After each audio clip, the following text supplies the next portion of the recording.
मगुंटा श्रीनिवासलू रेड्डी, उन्होंने कुल सितंबर 2022 और जुलाई 2023 के बीच में 3 स्टेटमेंट दिए हैं। कुल ईडी को 3 स्टेटमेंट, इनमें से पहले 2 स्टेटमेंट दिए जाते हैं जिसमें अरविंद केजरीवाल जी के खिलाफ कोई बात नहीं है, कहते हैं कि इनका कोई रोल नहीं है, कोई शराब घोटाला नहीं हुआ।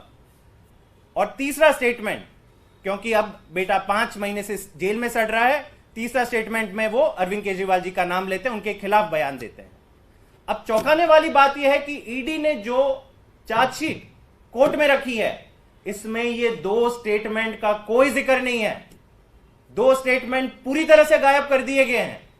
केवल आखिरी स्टेटमेंट, जब बेटा 5 महीने से जेल में सड़ रहा है, हिम्मत टूट जाती है बाप की और बेटे की, और उस परिस्थिति में जो स्टेटमेंट उनसे निकलवाया गया वही केवल कोर्ट में शामिल होता है। बड़ा अजीब है, ये बड़ी अजीब इन्वेस्टिगेटिव एजेंसी है। इतने खुले आम फ्रॉड आप छुपाने की कोशिश कर रहे हो, सबको पता है, सब लॉयर्स को पता है, पूरे मैटर में जो लोग डील कर रहे हैं सबको पता है कि 3 स्टेटमेंट दिए गए और केवल 1 स्टेटमेंट चार्जशीट का हिस्सा है। बेटे पे आ जाते हैं राघव मगुंटा रेड्डी, वो 7 स्टेटमेंट देता है, 7 statements filed under section 50 of PMLA. और इन 7 स्टेटमेंट में से पहले 6 स्टेटमेंट में वो क्या कहता है, मैं अरविंद केजरीवाल जी से कहीं नहीं मिला, इनका कोई लेना देना नहीं है, कोई शराब घोटाला नहीं हुआ। क्या होता है, 5 महीने जेल में डालने के बाद 16 जुलाई को वो 7वां स्टेटमेंट आता है जिसमें अरविंद केजरीवाल जी का नाम लिया जाता है। और ईडी क्या करती है, पहले के 6 स्टेटमेंट पूरी तरह से गायब है, चार्जशीट का हिस्सा ही नहीं है, कोर्ट के सामने ही ये 6 स्टेटमेंट नहीं है, केवल 7वां स्टेटमेंट ये लोग डालते हैं पूरी चार्जशीट में। और पूरा का पूरा केस पहले शरत रेड्डी के बयान पे, अब ये 2 बाप बेटे एमएसआर और राघव रेड्डी के बयान के ऊपर पूरा केस खड़ा करते हैं।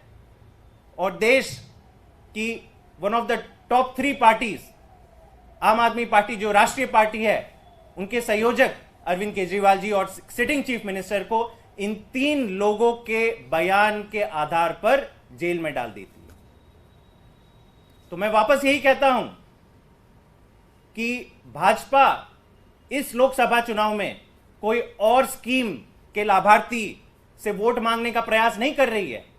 उनकी जो सबसे बड़ी उपलब्धि रही है पिछले सालों में, वो उनकी ये स्कीम रही है कि केजरीवाल को फंसाओ, जेल से आजादी पाओ।